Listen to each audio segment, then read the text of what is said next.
اللہ تعالی الصمد،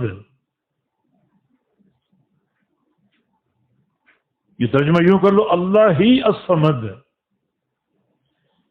کیونکہ دونوں جز معرف ہیں،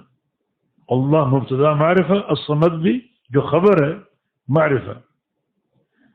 خبر اگر معرفہ ہو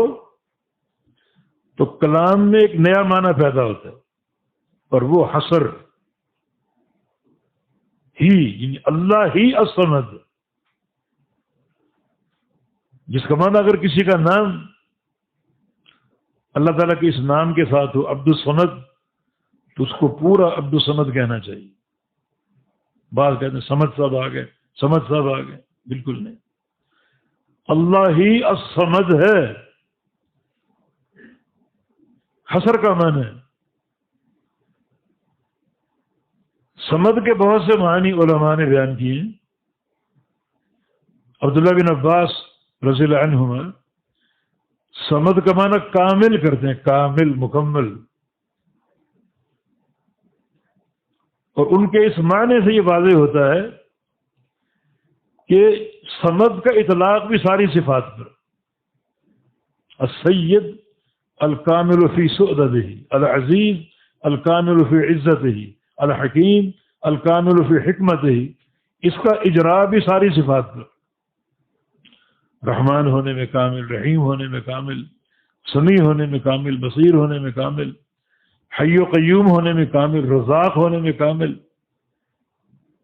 تو الصمد بھی ایک ایسی صفت اللہ تعالیٰ کی جو اللہ تعالیٰ کے ساتھ مخصوص ہے، اور اس کا اجراء اور اطلاق بھی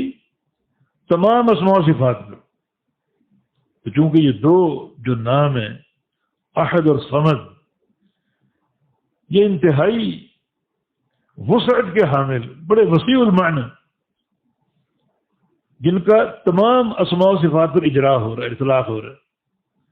تو اس جامعیت کی بنا پر اس سورت کو یہ درجہ حاصل ہے، یہ ایک تہائی قرآن کے برابر۔ بعض اوقات ایک فضیلت مضمون سے بھی ہوتی ہے۔ دیکھیے عام جو قرآن پڑھنے کا اجر کے، من قرأ من القرآن حرفا فلہ 10 حسنات، 10 نیکیاں ملیں گی ایک حرف۔ قل هو اللہ احد بھی کلام الرحمن، مگر اس کی یہ اضافی نیکیاں کہ چھوٹی سی سورت ایک تہائی قرآن کے برابر ہے، یہ اس کے اعلیٰ اور ارفع مضمون کی بنا پر۔ جتنا مضمون آپ کا اعلیٰ اور ارفع ہوگا اتنا اس کلام کا فائدہ ہوگا۔ اب تبت یدا ابی لہب وتب اللہ تعالیٰ کا کلام ہے، اس کا مضمون اور ہے، اور قل هو احد کا مضمون اور ہے، دونوں کے مضمون میں فرق ہے۔ یہ قل هو احد یہ صفات الرحمن ہے اول سے آخر تک، اور یہ اعلی العلوم ہے، اعلی العلوم، سب سے ارفع اعلی مقدس علم وہ ہے جو اللہ تعالیٰ کی معرفت ہے، اور اس صورت نے ایسی معرفت دی، یہ دو صفات ساری صفات کا مجمع بن گئی، اور ان دو صفات کا تمام صفات پر اطلاق ہو رہا ہے۔ اللہ تعالیٰ احد ہے اپنی ذات و صفات و افعال میں، اللہ تعالیٰ صمد ایسا کامل، ذات میں کامل، صفات میں کامل، افعال میں کامل، اور کسی میں کوئی نقص نہیں ہے۔ اور الصمد کا ایک معنی جو ابو ہریرہ رضی اللہ عنہ نے کیا، المستغنی عن کل احد، جو ہر ایک سے مستغنی، جو ترجمہ نیچے بے نیاز، وہ اسی قول سے لیا گیا، بے نیاز ہے، ہر ایک سے مستغنی، اور پوری دنیا اس کی محتاج ہے، وہ کسی کا محتاج نہیں ہے، اور پوری دنیا اس کی محتاج ہے۔ یہ بھی ایک صمد کا معنی، اور ایک معنی بہت سے علماء سلف سے ہے، منقول ہے کہ لا جوف فیہ، جس میں جوف نہ ہو، خالی جگہ نہ ہو، جیسے یہ پیٹ ہے، یہ جوف ہے ہمارا، جس کو بھرنے کی ضرورت ہوتی ہے کھانے سے، پانی سے۔ جب جوف ہوگا تو طعام و شراب کی حاجت ہوگی۔ وہ مجموع الزوائد میں روایت ہے، اللہ تعالیٰ نے آدم علیہ السلام کو پیدا کیا، پیدا کر کے لٹا دیا، اب ابلیس جو اس وقت ملائکہ میں شمار ہوتا تھا اور اس کو اپنے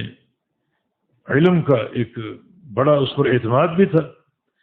تو وہ معائنے کے لیے پہنچ گیا کہ اللہ نے کیا چیز بنائی، دیکھ رہا ہے گھوم کے،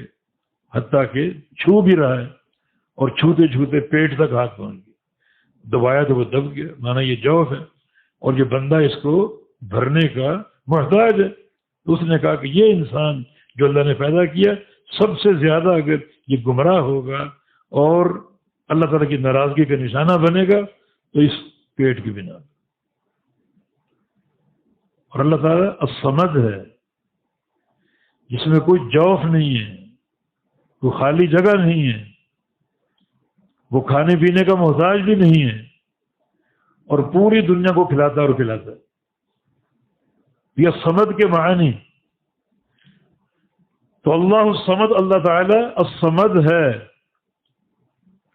بے نیاز ہے، کامل ہے اپنی ذات و صفات میں، اور اللہ رب العزت ایسا ٹھوس ہے جس میں کوئی جوف نہیں ہے اور کوئی خالی جگہ نہیں ہے۔